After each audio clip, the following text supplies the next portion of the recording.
Pawa Radio. Tune in and power up. A very good morning. We back it up by Nameless, and it's playing right here on the Power Morning Drive Show on Power Radio. And for those that are watching us on YouTube, you can see that I am not alone in studio. My guests are already in studio, and I'm quite excited about the conversation that we are going to be having today.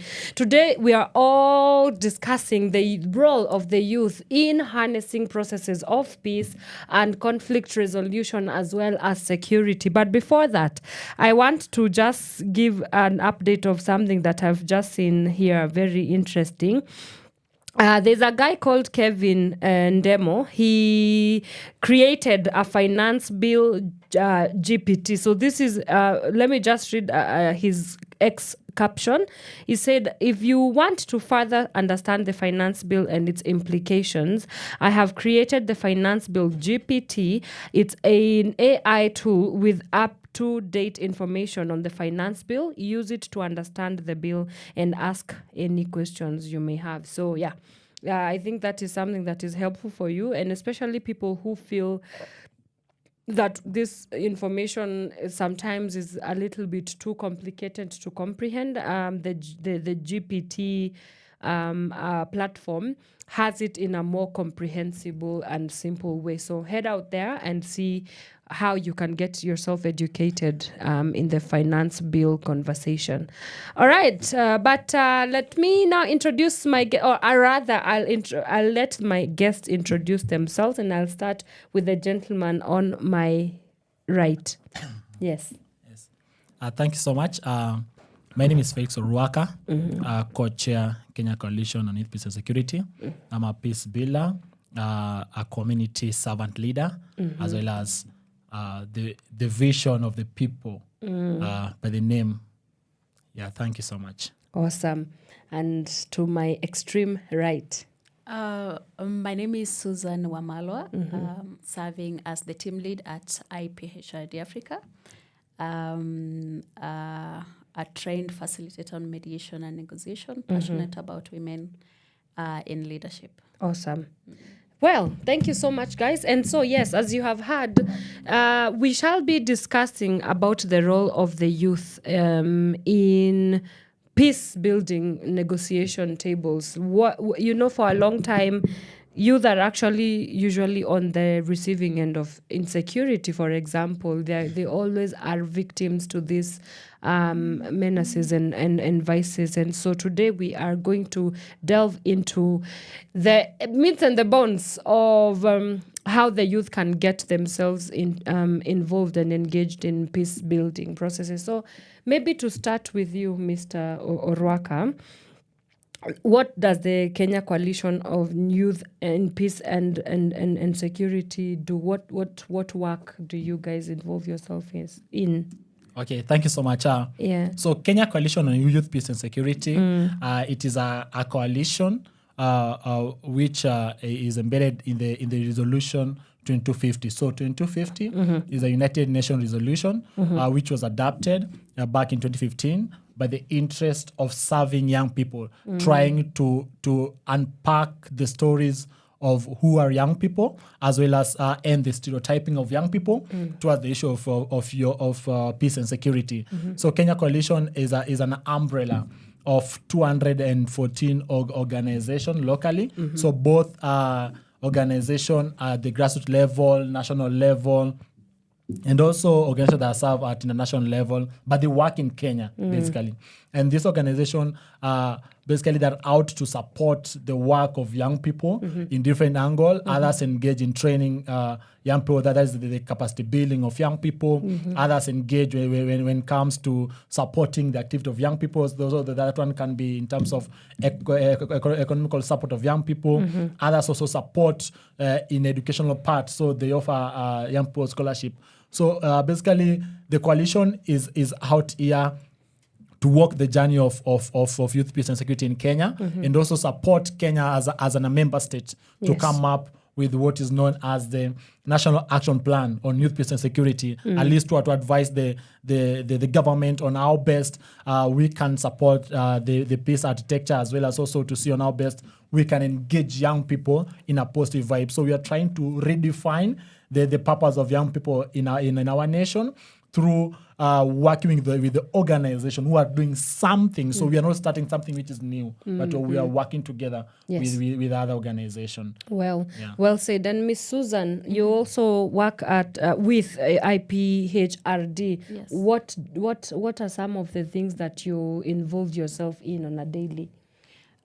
So at IPHRD, our work majorly is still focusing on women, peace and security and youth peace and security. So we work in that interconnectedness with these resolutions. Yes. And what we are doing is we are building capacities of youth to effectively engage in peace processes. Yes. That is equipping them with knowledge and skills in mediation, negotiation, and dialogue.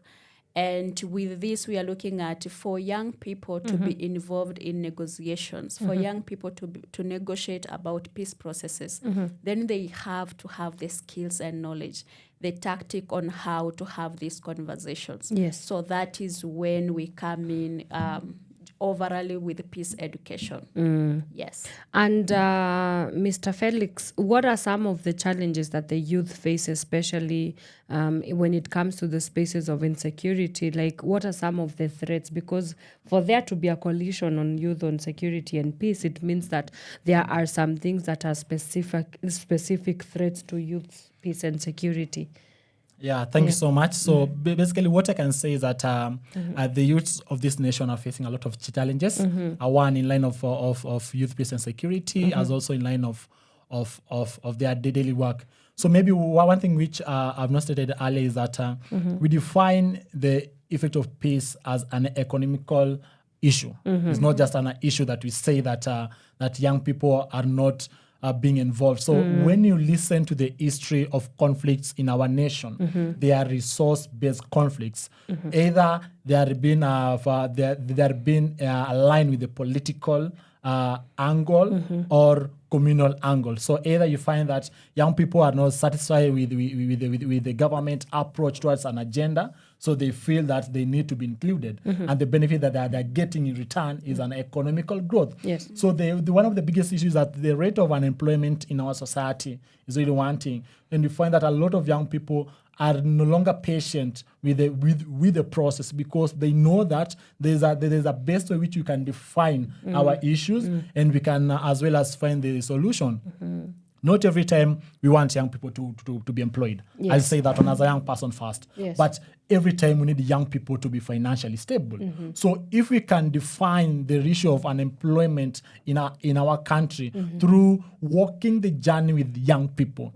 So whatever the coalition is doing, we don't want to work for young people. We don't want to speak for young people. We want young people to speak for themselves. So that one gives us the power of questioning young people when things goes wrong, by telling them we had the opportunity for us to define how best we want to grow in this nation. Yes. But why are we not growing? Because we are looking on the pillars of the youth peace and security as participation, protection, prevention, disengagement, and reintegration. So the challenge is that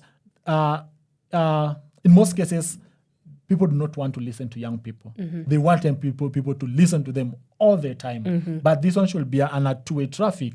Young people should listen to the system, as well as also system to listen to the young people, but not coming to a decision-making table or a discussion with an end goal, that you want this young person to do this because you want it to happen, but just giving up to help you in creating the programs, the systems, so it becomes easy for us to win it. So I will just give it an umbrella that young people are facing the challenge of inclusivity when it comes to the all processes. Awesome. Yeah. And Miss Susan, now you work broadly with including women and young women into the negotiations, table.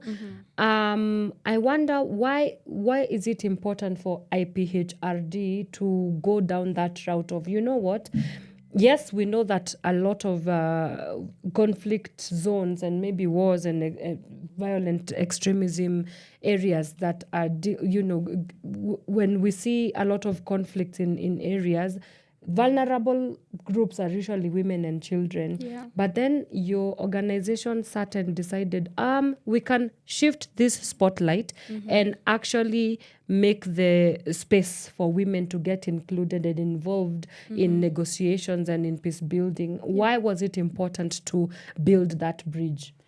It is very important. And the other question will be, why not? Yes. Yes. As you've mentioned, women and children are affected largely in conflict context. And you find that most of the discussions, it is men discussing. Why are men discussing women issues? And sometimes you find during these negotiations is about power sharing, right? But no one is talking about how women were affected in this conflict context. What are the needs of women in this conflict context?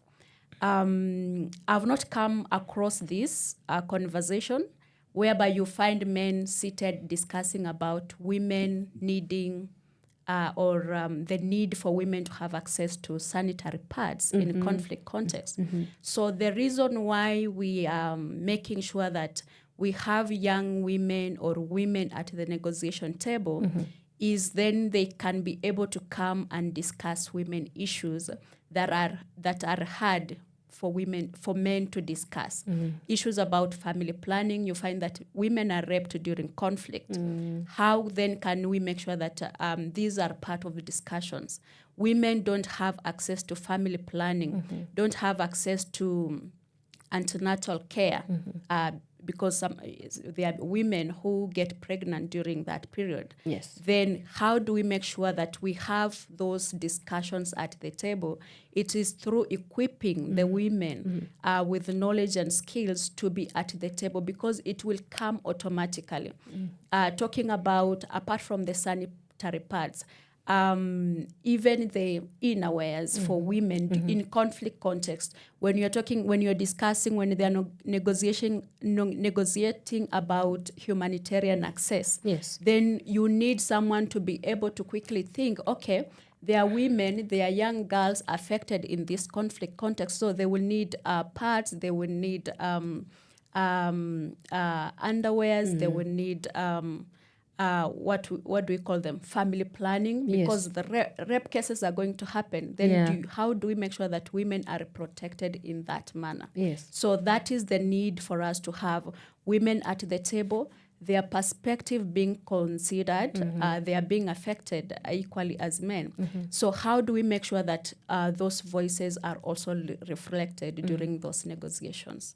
And when we were talking earlier, and you said that when you go into these rooms, into these spaces where women are supposed to, negotiate for peace, what is the sort of general sense? Are they received well?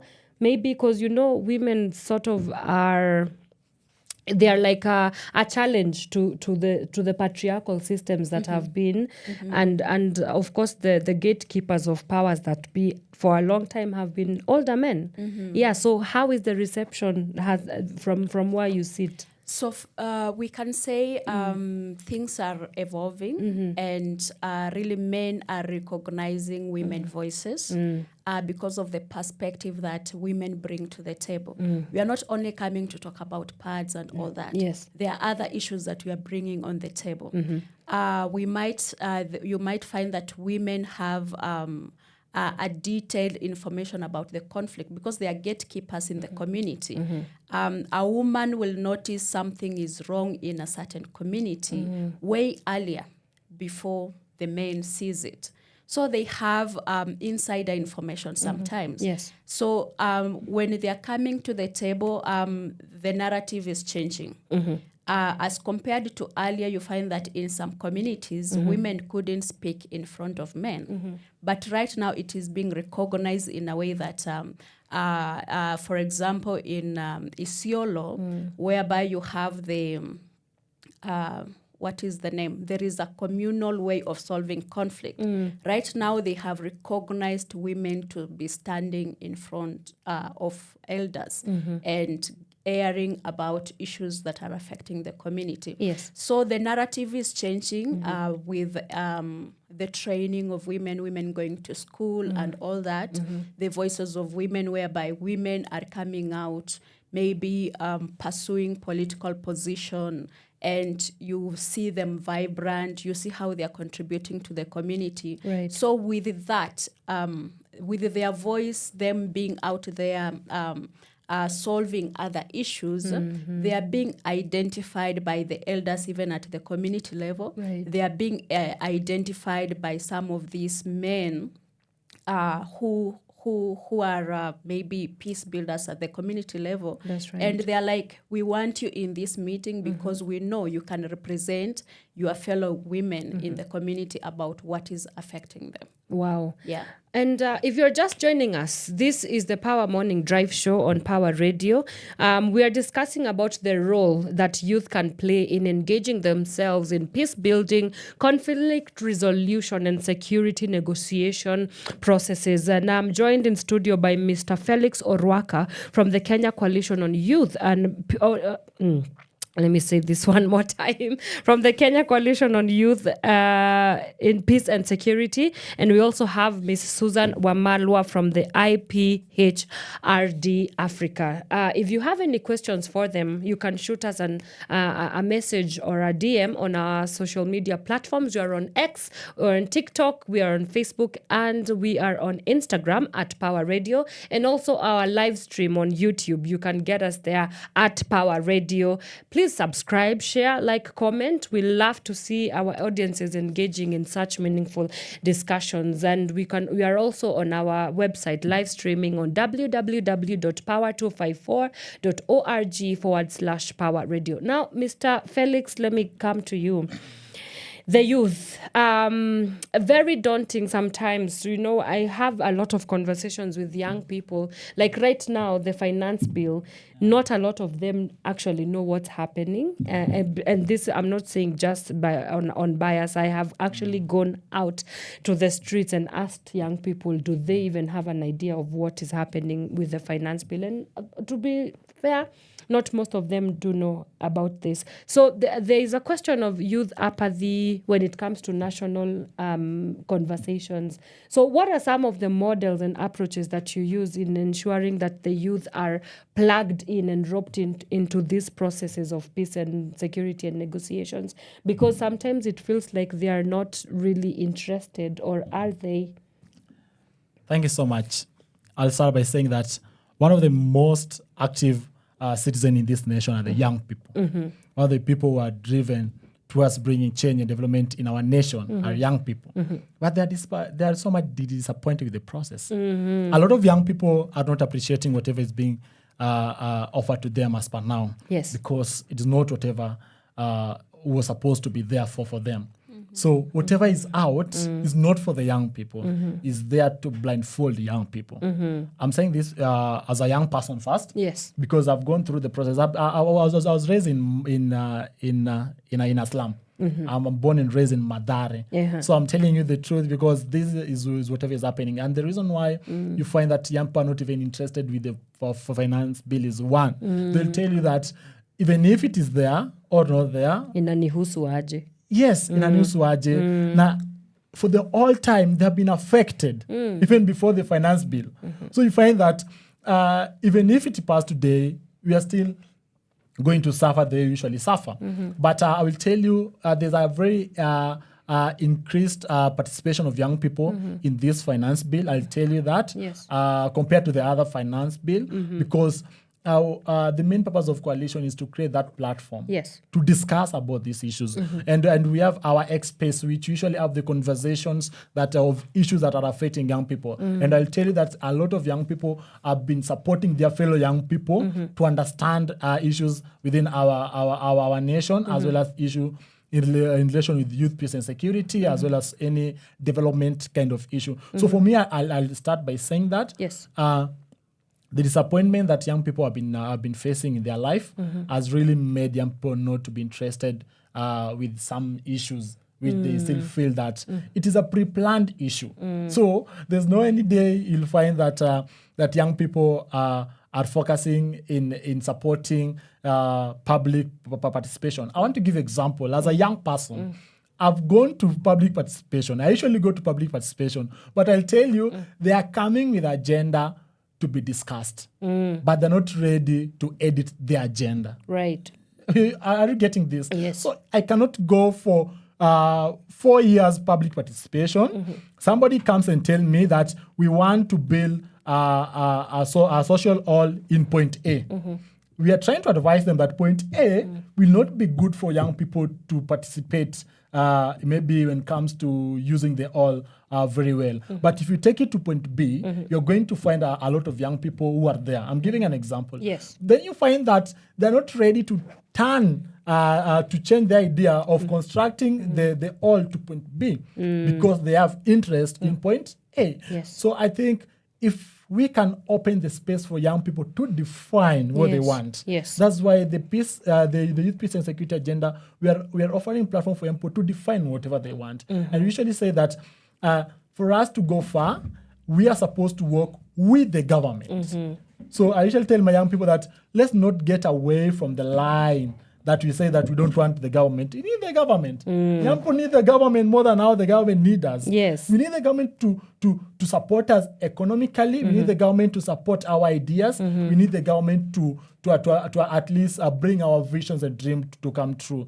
So through the platform that we create, at least young people are starting to understand that we are supposed to work with the government. We are supposed to unpack the issues, and then we are supposed to look on the best way to address our issues. Yes. And through that one, we are going to have a nice platform. That's why the level at which young people are usually not engaging when it comes to political arenas is very minimal. And you find that if young people are there, they are there because of money. Yes. They are going for money because they feel that the disappointment is high and it's their time to get something. And we usually tell our young people that sometimes is that if we deny ourselves, even for the smallest period, then we come up with the best strategy to define what we want. Then in one way or the other, they will listen to us. They will listen to us because we are already organized.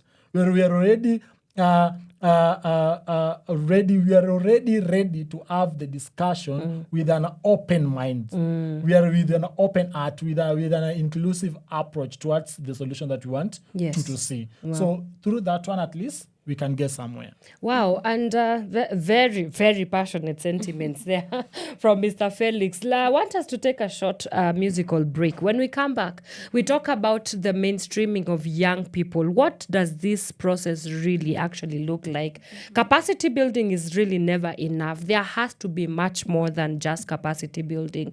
We want to find out. Stick around. This is the Power Morning Drive Show. We get into some music and we'll see you right after this break. From sunrise to sunset, all day and night. Power Radio. Now, Miss Wamalwa, let's get to you now. You know, at IPHRD Africa, you do a lot of trainings, not only locally, but also internationally.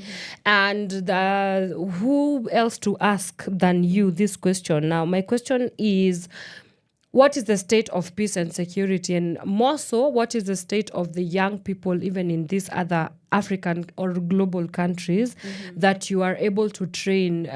Do you get a sense of urgency from them? And then in comparison to Kenya, where are we versus where are they in terms of their responses, their responsibility on getting involved and plugged into peace processes? I will say in each country, the context is different. That is one. We need to understand that right now when you look at Kenya, you cannot compare it to South Sudan or even Sudan, which right now is in active conflict. So you find that the urgency of young people participation varies depending on the needs at that moment. Right now in Kenya, we are vibrant on, the young people are now vibrant when it comes to National Action Plan on Youth, Peace and Security, because right now we are enjoying some sort of peacefulness. But when you go to Sudan right now, that is not the case, because Sudan right now, they are in active conflict. We have young people in different countries right now as refugees. We have people as living in camps as internal displaced people. So the urgency is different depending on what is happening in that country at that moment. But the vibrancy of young people when it comes to peace issues, because we are at, which is the correct term to use, we are at a tipping point in Africa at the moment when it comes to issues with conflict and violence, in a way that, or even globally, we are at a breaking point. When you look at the statistics, a lot of countries are experiencing conflict right now. And the most affected is the young people. And also, when you look at the population of young people in Africa, the sub-Saharan region, we are more than 70%. So it means that it is young people who are being affected. Their destinies are being affected. To live along the conflict and violence. Issues with climate change, they are coming in. The climate security, how is that affecting us? Issues with mental health. Apart from the recession shocks that we are experiencing, aside from economic depressions that we are experiencing, how are young people being affected? So with all these frustrations, if we were to have a platform as young people in Africa, then the outcry will be so big. But the attention is a bit divided. And unfortunately, as young people, I think we get united for wrong reasons, because right now, we should be having a voice about what is happening in Sudan, how our counterparts are being affected in Sudan. But right now, when you talk about Sudan, then someone is confusing it with, is it South Sudan or Sudan? And if someone knows more of what is happening in Gaza as compared to what is happening in Sudan. Next door, So there is a problem in a way that we don't have coordination. And one thing about the Kenya Coalition on Youth, Peace and Security, what is happening is bringing young people together. So that when we have such issues, then how do we voice our issues as young people? So Felix maybe will come in later to mention about that. Like this is the Kenya Coalition. We have each country have. There are those who have the coalitions already, and there are those who do not have. Then we have the Global Coalition on Youth, Peace and Security. So if we were to mobilize our voices as young people on peace and security and speak in one voice, then you find that some of the issues that we are facing, maybe we will make noise enough for the relevant people who are supposed to make decisions to really act on some of the issues that we are facing. But again, we cannot water down what already has been done. We have stakeholders who are responding to us, who are supporting the work that we do, who are making sure that young people are part of the processes.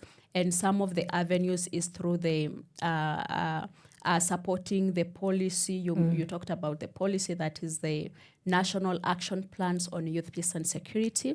Apart from the National Action Plans on Youth, Peace and Security, we have countries that already have the National Action Plans. Policies that guides the involvement of young people in peace processes. So when you have that framework at the national level, then it becomes easier. If a dialogue is happening, then young people can easily be remembered to be part of the process. Right now, there is a process happening here in Kenya. It is called the Tumaini Initiative. It is a peace process, a peace negotiation looking at the South Sudan process. Oh, So here it in is- Kenya. Yeah, it is happening here in Kenya. So with that, you find that with the vibrancy, let's say, for example, with young people in South Sudan, through the movement called the Anataban movement, whereby young people come together to mobilize voices through art. So you find that young people are able to tap into such processes. So basically, there is something being done, but it is not enough when Yes. it comes to including young people and young women in conversations pertaining peace and security. And then, so whenever I hear of the word inclusion and diversity, my blood coils because I always know that it is very tokenistic. Yes. So how do you then mitigate this inclusion so that it's not tokenistic, so that it is meaningful, so that it's not just people coming and, giving speeches that have probably been written by some PRO in some high-end office, but it's not a very personalized and internalized process among the young people? How do you go about navigating that? Unfortunately, Yeah. yes. Tokenism, Tokenism, we are going to still experience that for some time. Oh, no. Yeah, that is the problem. Yeah. You're going to still experience it because you find that in most of these conversations, you find it is a child to the senior person in that country coming to such conversations. Yes. Then they don't have anything to offer. Yes. They don't know the issues. They don't go through these issues, they you know. don't know the real issues that young people are facing. Yeah. But where you find that there is intentional, if we can move away from just participation, inclusion, but meaningful inclusion of young people. When you bring someone on the table who understands the real issues young people are facing, when you bring somebody on the table who can really speak on behalf, because we cannot all be at the table. Yes. Then we need to have a representative who is not going to be manipulated, Yes. who is not going to be told what to say. Yeah.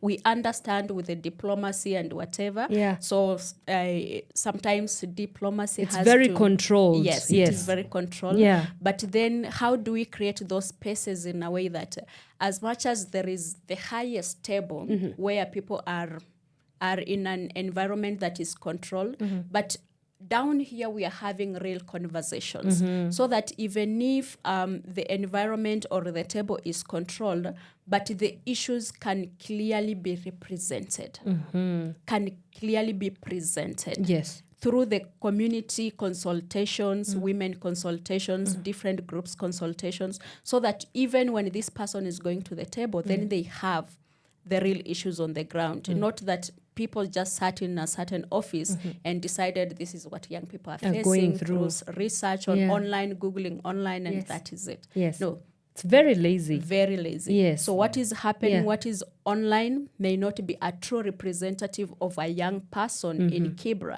of a young person in Madare, Yes. of a young person in Samburu, of a young person in Baringo. Yes. So we need to have those consultation, mobilizing young people at the community level, Right. going to them and listening to them. Then coming up with those reports, then presenting them to the relevant people who are mandated with making policies, so that they are aware of what is happening. If there will be an opportunity, right now we are looking at intergenerational co-leadership. If we are looking at that, how then does it, I don't know how it looks for some people, but if that is the approach that we want to really take, talking about bottom up, Yes. right? Right. I don't know what bottom up means, Yeah. but for my interpretation Yeah. is in a way that really we are involving people from the ground, and the involvement is meaningful. Yeah. Yeah. Wow. Well articulated. Now, Mr. Felix, I would love to know now, we have talked about, the challenges that young people face, even not only from a negotiation table's point of view, but also real life, cross-cutting issues. Young people have gone through just the wildest atrocities that you could ever think about. It's always young people. So then, what are some of the impact matrices from the coalition? What does impact look like? Have you seen, or in your work, in your daily work, have you seen your work translating into something that is impactful, whether it was in policy briefs or something like that? Yeah, what would you share with us on that front? Yeah. Thank you so much. Thank you so much for recognizing that the young people are going through a lot. And we need to do something. Yes. Not only recognizing that, yeah. And one thing which I want to say that we have the Kenya Peace Architecture, which is taking place currently. We are looking on how best the peace and security can be embedded into the system of the nation, not just as a speech, but into workable models. And one thing which we are doing currently, we are working on coming up with a national action plan, which are not working as a coalition alone. We are working with the government and also other NGOs around the nation, and basically. Currently, we are doing national consultation. We are calling it county consultation, and we have visited 19 counties, trying to unpack the issue of youth peace and security to the young people at the grassroots level. So whatever realize that the majority, in most cases, the peace and security issues are always being discussed at the major cities. You go to Nairobi, Mombasa, Nakuru, and Kisumu. You will find there quite a number of young people. They know the agenda, but sometimes they're not able to sink into the agenda. But now you find that if you go to the rural area, you find that they even don't know about it. They even don't care about it because others have lived with it. If you go to West Pokot, that young person, peace is not a word to be discussed. Yes. If you go to maybe some of the areas in Baringo, you cannot discuss about peace. Yeah. Because they don't. That's not the language they speak. Exactly. So whatever we are trying to say is that the way I stated earlier, we are redefining the word peace and security to the economical aspect and the value addition that young people can bring on table.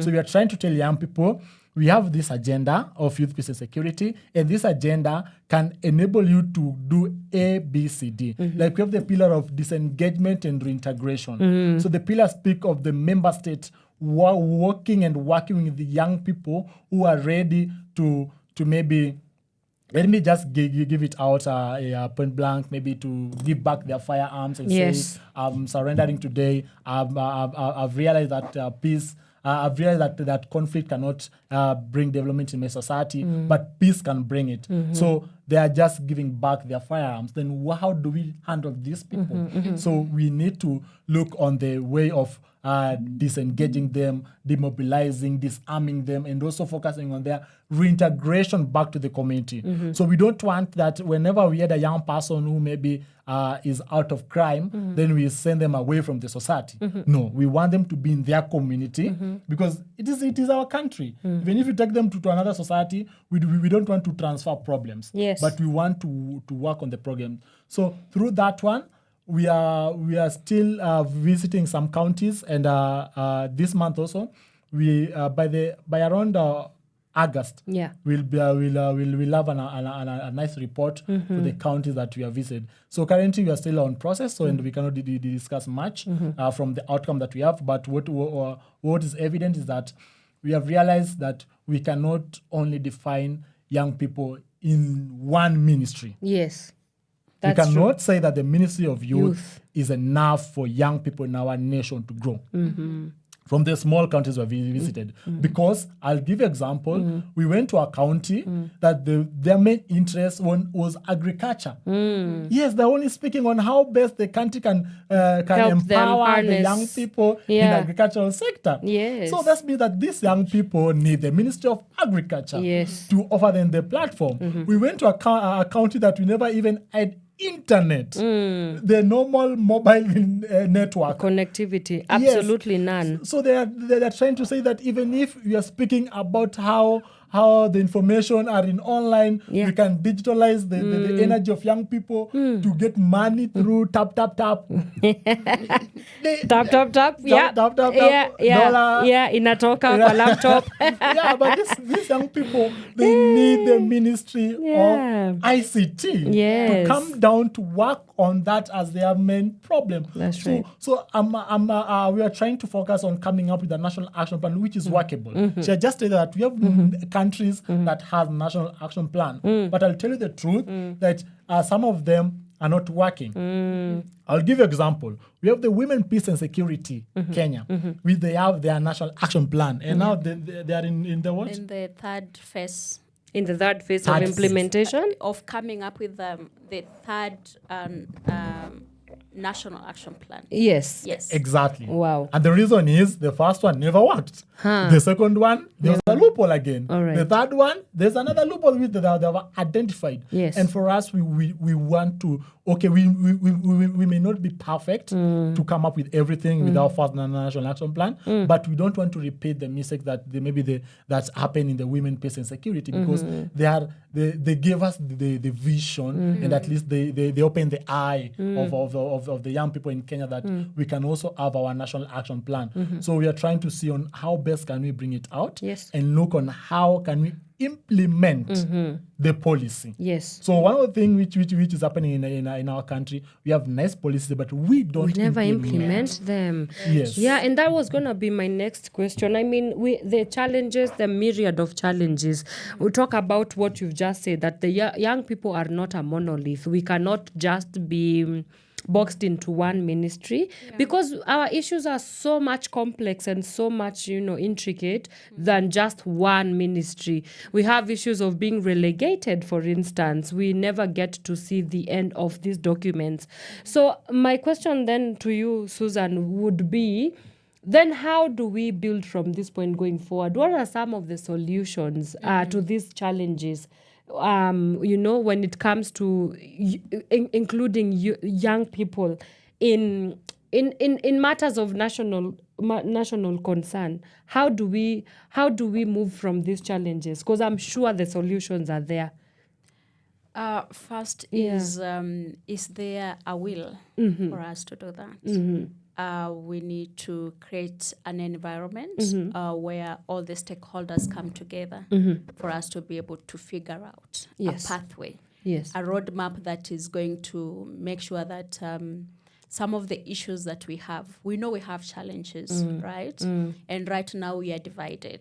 We have the citizens, we have the young people, we have those who are for the government, we have those who are not for the government. Right. So clearly we are divided. Yes. And if we are divided, it means we cannot come up with solutions to the problems that we are facing. So something needs to be done in a way that how can we call ourselves back? We need a meeting, right? Yeah. Then sit down and discuss, come up with a clear roadmap on what we need to do, what we need to do to address some of the issues that we are facing. Another thing is if there is a way. Yes. I don't know who to address this to. Yeah. But trust needs to be restored among the citizens. When you listen to the frustrations of the people in this country, every time you interact with one in maybe a taxi or in a matatu, they're like, if I get an opportunity to leave this country, I'm leaving on the first flight outside. Yes, I'll be out. So there is a lot of mistrust, even if maybe our leaders are trying to say something positive, but we cannot see it. We cannot hear it because we are already blinded by all the negative things that are happening. So trust needs to be restored for things to work, especially in this country. Create a good environment for young people to really thrive, because young people figure it out in a way that we had limited employment opportunities.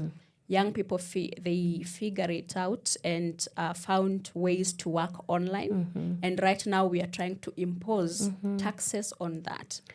then what is the other option that is going to be there for young people? Die. So we need to be able to really restore trust, create an environment for young people to thrive, as well as the issue of corruption needs to be addressed in a way that when you're talking about corruption, you find that we make a step, but then we fall down 10 steps down. Behind, yeah. We make one, then we fall back. When you look at what has been happening, maybe was it last week, in a way that we had people where we had cases in court about corruption and whatever, and they have just been dropped. Then you are like, and the money just now, what happens with the whatever the accusation was? Yes. Can we be given a comprehensive report for us as citizens to also understand and look at it? And we are like, okay, maybe there was no evidence or something, or it was not stolen. So for us to be able to understand. So some of these things, we continue building mistrust, then there is nothing that is going to happen if we cannot trust each other. Right. Yeah, the government needs to create mechanisms for people to trust in what they are doing. They need to create mechanisms in a way that if people needs to be held accountable, then those people are being held accountable. Yes. Because the issue you're having, and when you listen to most conversations, most people are saying we don't have a problem with paying taxes, right?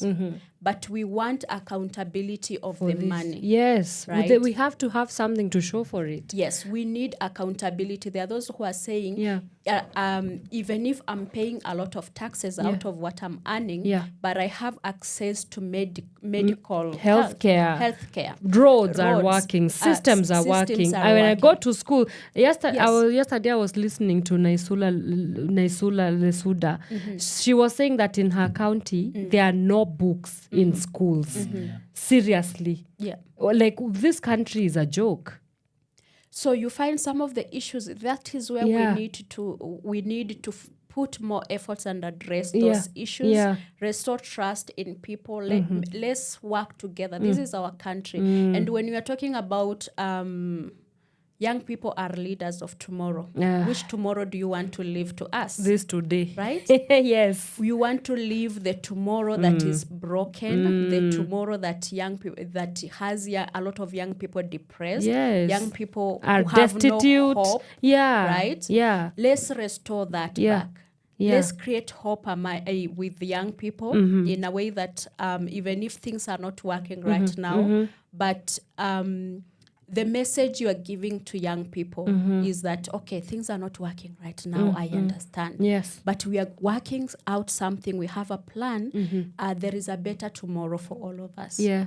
Let's restore hope among young people and among the citizens of Kenya. Wow, and you mentioned something. You said that we are also in the era of co-leadership, where young people listen to the older generation and the older generation listen to the young people. And of course, that is something that can be seen as a trend of where young or youth leadership is heading towards. And Mr. Felix, what are some of other trends that you think we are going to start seeing more and more young people, especially in the space of negotiation tables, in the peace building conversation, as well as in the security space? Yeah, thank you so much. So one of the trends which is coming, or which should come out very clear, is the use of technology as a tool to ensure that young people are into space. Yes. So because the issue of mental health is very, very, very, very, very critical. Very, very critical. I'm telling you that. Yes. A lot of young people are walking into the road talking by themselves. A lot of young people are expressing their dissatisfaction from the system and everything. So we are looking upon on how best can we utilize the online space. I'm very happy for the young person who has just come up with the ChatGPT to understand the finance bill. What if That is for him. What if we can have such a toolkit, such a GDP to enable young people to go through the issue of mental health openly? How can we use it to help young people to understand the security level in their society? What is that space that young people can also use to embrace each other? Because in quite a number of time we find it very hard for us even to embrace our fellow young people because of the system. The way Ms. Susan just stated that we have been divided with those who know whatever they want. And they divide them so that you can rule them is not working in Kenya. I'm telling you that a young person that you're supposed to reason with sometimes may not be ready to reason with you. That's true. Because he knows that, you know what, I have my servant. And my servant is going to give me something at the end of the day. So I must just pick what they want to listen to. Yes. So the use of dialogue is one of the best approach because in dialogue, we discuss of issues and also focus on solution. So I'm looking upon of creating a lot of base in society. These bases should be there to enable young people to talk of whatever is affecting them and also look for solution. And my prayers is that whatever the government is saying they have for young people, let the dream come true. And do you think there's a political goodwill from, the powers that be to support young people in their pursuit for security and peace? This I throw to you, Susan. I will say there is. Yeah. I don't think if there is anyone right now who wants us to go back to 2007. No. I don't think so. Oh, please. Because we understand where we have come from as Kenya, and at the same time, Kenya is leading in the region when it comes to peace issues. For South Sudan to come to Kenya to discuss about their issue, their negotiation, it means like Kenya is leading in that line. Yes. So even at the AU level, you find that Kenya is doing well when it comes to peace and security issues. The women peace and security, the women participation, we're doing well. We are doing well even at the global level. So let's take advantage of that. And that is what I would urge among the leaders in a way that right now it's not the time to be divided. Yes. It is too soon. Yeah. If Really, we have to do that. It is too soon. Right now, we should focus on how do we deliver on what we promised during the campaigns. How do we deliver on education? How do we deliver on healthcare? Yes. We've just come out of the pandemic, the floods. Some people, when you go to Mukuru, when you go to Madare, people we're still having internally displaced people. They're sleeping outside. Even now. Yes. As we speak. Now. We speak now. Yeah, so much painful. So those are some of the issues that should be addressed right now, rather than focusing. It seems like now again we are in campaign mode. You don't know what is happening. This country is always on campaign mode. We don't know what is happening. So we should focus on addressing some of those issues to make sure that even if we don't want to be empathetic, let's then be sympathetic. Let's sympathize then. Yes. If really we don't want to be empathetic, to put ourselves in the shoes of others who are facing really these hard times in a way that, can you imagine sleeping outside with your kids? In this cold, again, people it is died. very cold right now. It's very cold. So those are some of the issues that should be addressed. So when it comes to, when I come back to your question, I say yes, there is political goodwill when it comes to peace and security. And we are hoping that when it comes to now the youth peace and security, we are able to see leaders who are going to come together and support the process, because this is a policy that is really going to guide on how we are going to involve young people, not only in peace and security, but also I hope it aligns with the 2030 agenda for Kenya, and also the beta, I hope, the beta, what is it called, beta what? The current government has a program, it is called bottom-up something. Bottom-up beta approach. Yes. So if it aligns with all these structures, then we hope that it is a good opportunity for Kenya to have the National Action Plan on Youth, Peace and Security. And also just picking up on what already young people have already been doing. It is not like it is the first time young people are being involved in issues, peace and security. Yes. We have been doing that. So it is just a matter of creating a framework that guides on how better we can be able to lead, how better we can be able to be included. Amazing. Can I drop something? Yes, please. So about the issue of the government goodwill, I'll say in line with youth, peace and security. I want to be specific. Yes. Because maybe other agendas. Maybe not. Maybe not. There's a big government goodwill because one, I want to state it very clearly. It is the first time that the government has given young people the time to discuss about their issue. I know for the government to have the National Action Plan, it can only call for 3 activities. One town hall, another town hall, then they draft the document that it is done. Yes. But at least the government is there to listen. That's why as a coalition, we are able to go to the community where the government is waiting for the outcome from the community so that they can have it at the National Action Plan. So I will support that because the Ministry of Youth has been so much supportive. That's Honorable Abobna Mwamba, together with the young people in his department, in different departments within the Ministry of Youth. Also, the Ministry of Foreign Affairs has been so much supportive. So at least we have seen the government goodwill to understand and also to be advised on how best we can have the National Action Plan. Wow. Yeah. Amazing.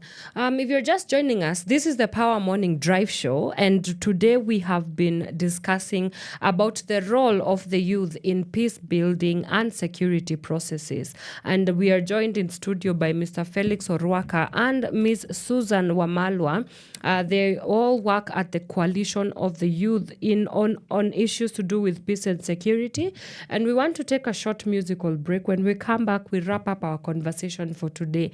Now that we have discussed about the challenges and the issues that are at hand, where do we go from this point going forward? From sunrise to sunset, all day and night. Power Radio.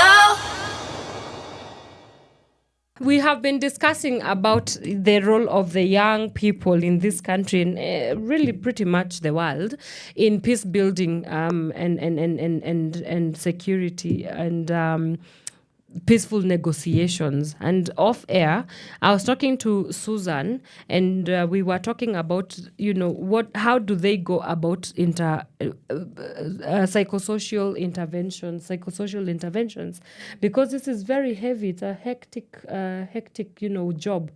You're constantly in conflict zones, and if you're not in conflict zones, you're dealing with people who are in conflict zones.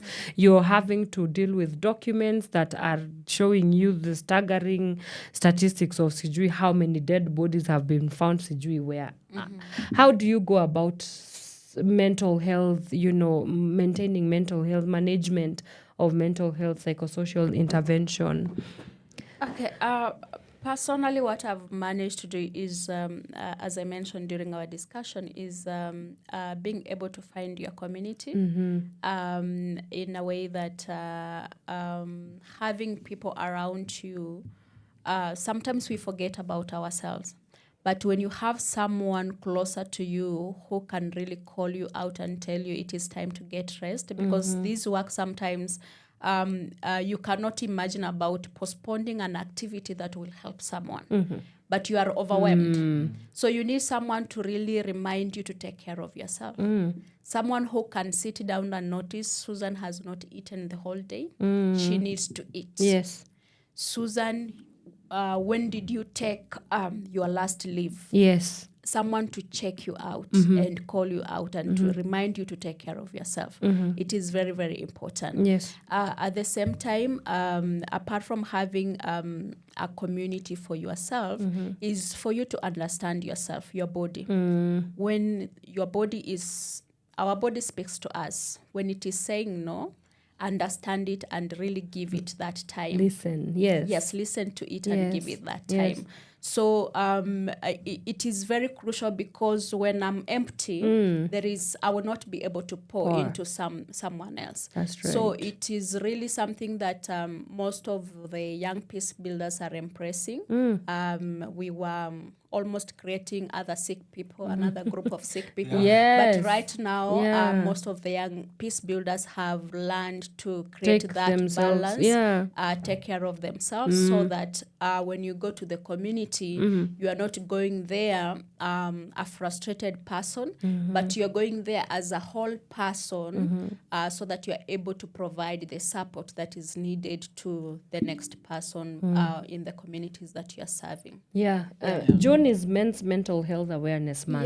Yes. You, as a man who is also in the peace building conversation, talk to us about that. What are some of the trends that you've seen with men, young men especially in conflict zones, but also on this other side of negotiations, mediators? Tell us, are you okay? I did my safety. So thank you so much. So I've done an article known as Burnout in Life of a Peace Builder. Wow. Is it online? Yes. Can we share? I've shared link with you. You can share it out. Okay. It's on one of my blog spaces. Nice. This thing happened to me when now I was having a conversation with one of the peace builders, a young person who is in the peace space. Then sometimes we don't realize that we are out of energy, but we think that we are sick. You realize that I have an headache. It's not an headache. There's a burnout. Right. Because we offer a lot sometimes than what we receive back. And whatever we offer a lot, we offer a healing process. Yes. As a mediator, as a young person who engage in a dialogue, maybe in the reconciliation table, we listen to people's painful stories. We listen to young people who have gone through hell, and now you want to work with them to recover. And just as a teacher, when you go home, you think of how the session was. And you think of how best you're going to offer a solution whenever you're being challenged. So you work with the issue of that person throughout your life until they get out from the situation. There's one person. A situation that you have 10 people that believes in you, that you're going to help them when it comes to maybe understanding their issue. You're working with them to solve what is known as that conflict, the conflict within themselves. So you want to solve it. So I think young people are going through a lot when it comes to these issues. And now my heart melts so much for the young people who are in conflict areas. It is worse than whatever you're going through. Sometimes men go through a lot, but the masculinity, toxic masculinity has made a lot of young people to lose their life. Up to the level, let me give you even a funny space. Up to the level of even losing their life because of football. Wow. I cannot agree that I will not call the team X.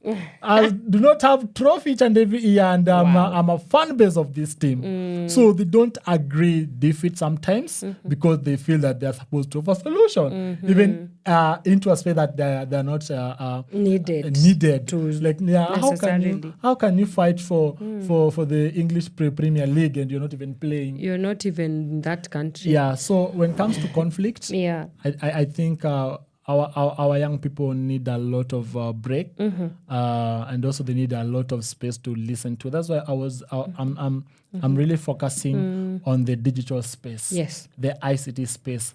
For this young person who can just have an app they can call, then they just talk. Then you know what? I have a burnout.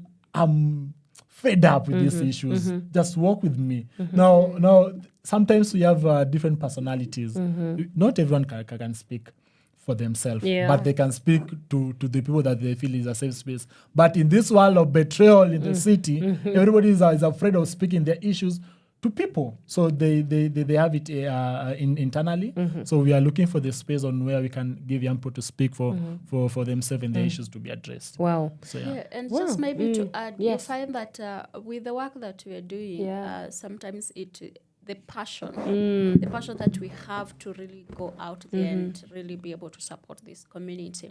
So another approach, like most of organizations have are coming up with, is introducing the psychosocial program. Yes. In a way that were you part of the program?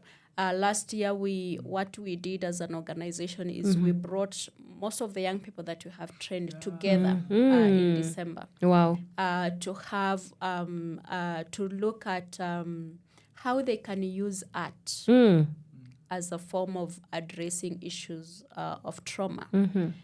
Through we are trying to look at expressions. How can, if as he has said, most of us cannot really express ourselves when we are experiencing challenges. Yes. Then can I sit down in my room and maybe draw something as a way of me unwinding? Yes. Right? Yes. As a way of me letting go of emotions, expressing how I feel, because it is through expression of what we feel that is how we heal. Yes. So if I cannot talk to someone, if I don't have access to someone, can I sit in my room and just draw flowers, draw maybe what is going on in my mind as a way of letting it go? So with this training, it may not work for everyone, but when they go back to the communities they are serving, right? Can they also incorporate that in their programs, right? Yes. So that with the young people that they are dealing with, because when you're working in an organization, you're not working alone. Yeah. You're working with other team members. Yes. Is it something you can sit down and decide with your team? Yes. On Fridays, I would want us in the afternoon to be doing this and this. It may not be therapy only, maybe dances, what works for you, listening to music, play what you want, play what I want, we listen, we dance, then we go home. If it is a safe space, we trust each other. Our approach is a matter of us just talking. Can we talk freely and just maybe laugh about it and go? Can we pair into two as friends and discuss about what we feel, how life is going? So creating those spaces where young people can tap into the skills that they have, art, dance, music, to be able to let go of the emotions, to address issues with the trauma. I think that is what we are looking at. And to also mention that we moved away, not like really away. We are also looking at, when you go to communities, art may not work because art doesn't work for everyone. Yes. Then we are looking at, let's say, for example, in Baringo or Samburu, these are communities that are still rich in culture. Yes. The issue with the trauma, it is not like something that is starting right now, right? How did they do it? Izo ages za kitambo, sindo? So we want to tap into that. We look at culture. Can the young people at the community level, in communities that still embrace these strong cultures, use dance, right? Cultural dances as a way of addressing issues with the trauma. Can they use their music as a way of addressing trauma? So creating that environment in a way that, when I'm talking about intergenerational learning, in a way that some of the cultures that we have in our communities are real good cultures, but over time we are going to lose them. Yes. Then how then do we reinvent the wheel in a way that we make sure we are creating spaces, an environment where young people can learn about those cultures? Yes. How did the families address issues back then without really fighting and all that? Like, we have communities whereby if they have an issue, as a way of reconciliation, they will come together, wachinje mbuzi, wakule, as a way of reconciliation, tumesameheana, we move on. Yes. How can we tap into those processes, right? Yes. And make sure that if we have good cultures, good practices that can be impressed by young people right now, then how do we tap into that? Wow. So those are some of the things that we are looking into, Yes. making sure that we don't only look at the modern way of doing things, but we go back to the indigenous knowledge, tapping into the indigenous knowledge to address some of these issues we are facing. Wow. Yeah. Guys, I am afraid we have come to the end of the show. And I just want to imagine, just like that, you guys did so well. And I keep saying that one conversation on a show, on a radio show, is never enough. It's never enough to cover the complexities of, for example, young people's issues in these countries. So please come back and we talk again and again and again. Will you? We will. Mtakuja, sindio? Yeah. Asanteni sana. Thank you so much, Mr. Felix and Miss Susan Wamalwa, for the amazing work that you are doing with the young people, not only of Kenya, but of Africa and even outside the continent. And we as the media, our role is to amplify, some of the amazing work that you guys are already doing. And we just want to say thank you for even honoring our invite and coming onto our show. We have learned so much, and you were seeing me taking notes, and just, I'm going to go listen back to this and just ask myself, what am I doing enough for my country? But thank you so much for coming. Thank you. Yes, and many thanks to also your organizations for the amazing work that they are doing. Yes. Yeah, and guys, that's it, man. Like, it's been awesome having you guys. Asanteni sana to everybody who was able to tune in to the Power Morning Drive Show.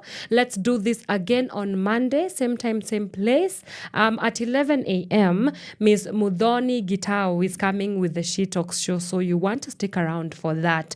But for me, Sina la ziada, my panel tunaenda. Imagine it's time to go and enjoy our weekend. Meskia, mental health, we have to rest. Ni ya muhimu sana. We have to rest. So yeah, take care, guys, and have yourself a very fantastic weekend. And I'll see you on Monday from 8 a.m. To 10 a.m. on Power Radio. Asanteni. From sunrise to sunset, all day and night. Power Radio.